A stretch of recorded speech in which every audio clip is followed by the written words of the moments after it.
पूरी दुनिया को जीतने वाले अशोक को दुनिया सम्राट अशोक कहती है। वो कभी नहीं हारा, लेकिन बहुत कम लोगों को यह बात पता है कि वो एक बार हारा था। 20 साल की आयु में जब सम्राट अशोक विदिशा आया को विदिशा के शाक्यवंशी साहूकार की बेटी देवी से उसकी नजरें मिलीं और वो अपना दिल हार गया था। बहुत कम लोग जानते होंगे कि पूरी दुनिया को अपनी बहादुरी से जीतने वाला सम्राट अशोक भी एक बार हार गया था। वो विदिशा की एक सुंदरी से हार गए थे और उसे अपना दिल दे बैठे थे। उस दौर में विदिशा का नाम बैसनगर था। इतिहास के पन्नों में आज भी उल्लेख मिलता है। प्राचीन काल में विदिशा का नाम बैसनगर था। अशोक को उनके पिता बिंदुसार ने 18 वर्ष की आयु में उज्जैन का राजप्रतिनिधि बनाया था। तब पाटलिपुत्र से उज्जैन जाते वक्त अशोक बैसनगर, विदिशा में रुके थे।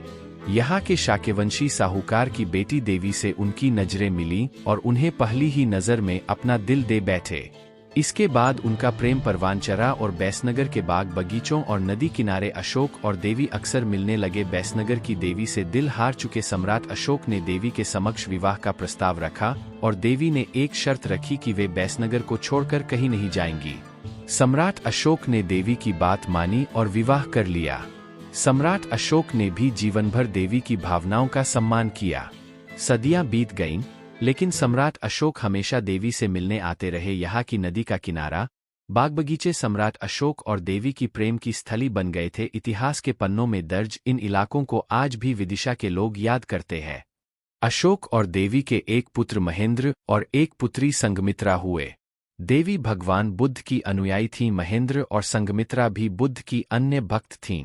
अशोक अपने दोनों बच्चों को पाटलिपुत्र ले गए, लेकिन संघमित्रा यही रही। सम्राट अशोक के शासनकाल के 30वें वर्ष 239 ईसा पूर्व में विदिशा में ही देवी की मृत्यु हो गई थी।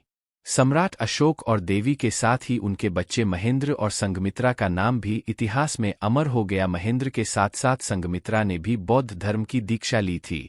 जब एक बार महेंद्र बौद्ध धर्म का प्रचार करने श्रीलंका गए तो वहां की रानी अनुला ने संसार से विरक्त होकर बौद्ध धर्म की दीक्षा लेने की इच्छा जताई, लेकिन महेंद्र ने वहां के राजा को समझाया कि नियमानुसार कोई पुरुष भिक्षु महिला को दीक्षित नहीं कर सकता।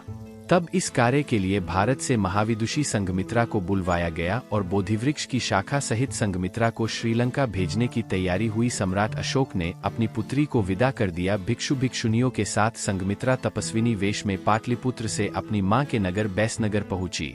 यहाँ देवी और संघमित्रा का अंतिम मिलन हुआ। देवी ने वेदिसगिरी, विदिशा के पास सांची की पहाड़ी पर संघमित्रा का अंतिम अभिवादन किया। संघमित्रा बोधिवृक्ष के साथ पहुंची और रानी अनुला समेत करीब 1000 महिलाओं को वहां दीक्षित किया। दोनों भाई बहन जीवन पर्यंत लंकावासियों को भगवान बुद्ध के संदेश सुनाते रहे। वे भारत से एक बार गए तो फिर लौटकर